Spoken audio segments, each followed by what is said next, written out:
Hey YouTube, how's it going? First off, I want to apologize to all my subscribers out there. It's probably been close to 3 or 4 months since my last video. And I have close to 100 subscribers since my last video, so thank you to all you new subscribers out there.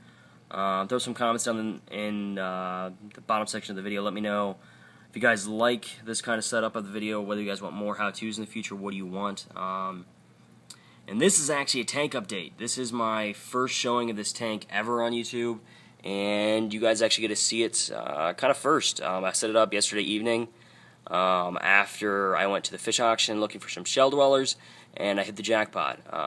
Actually, it kind of already had the tank set up last winter, but I just had some shells in it. Had the intention of using it for a shell dweller tank, and then I had mono. I got mono actually a couple weeks after I set it up, and I'm an accountant, so busy season, didn't really have any time, yada yada yada. Excuses, didn't really have time. So, anyhow, I currently have a total of 15 different fish in here, 3 different species, one of which is a shell dweller and the other 2 are not. The shell dweller is this species right here. It's telmatochromis vittatus. They're currently still kind of establishing what shells they want. This is the guy that only seems to have decided. He's been living in the shell since this morning. And seems to get pissed off when everybody else goes by, so I find that kind of funny. Then there's neolamprologus cylindricus. That's one of the cave-dwelling Tanganyikans I have in here.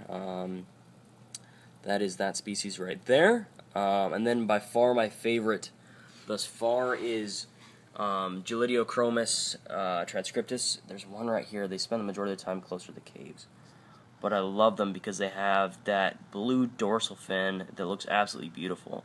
I don't think the camera's quite doing them justice right now, but there are a total of 5 of those in here.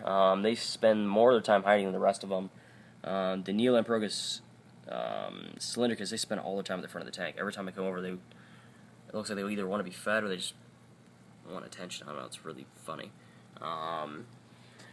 But the one odd thing I want to share with this tank that I wasn't really sure about how it would work in the beginning is since there's a total of 15 fish in here for 29 gallons, wasn't sure how the aggression would work in between all of them. Unfortunately, I had to buy them larger amounts since that's what they were selling them at the auction, so I ended up with the amount I have, and there doesn't really seem to be any aggression issues. They actually kind of school. It's kind of odd. You can see right now, there's a few over on the side of the tank, but the majority of the time you'll see probably half of the individuals from the tank or more will be on one side of the tank kind of schooling together, which I find kind of odd.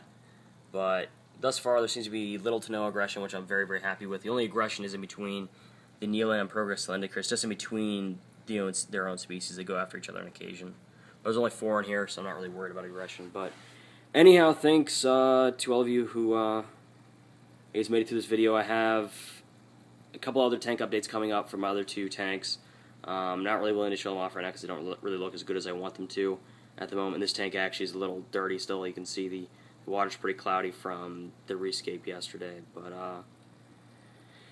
thank you to all you new subscribers, and thank you to all my subscribers out there. Have a good one.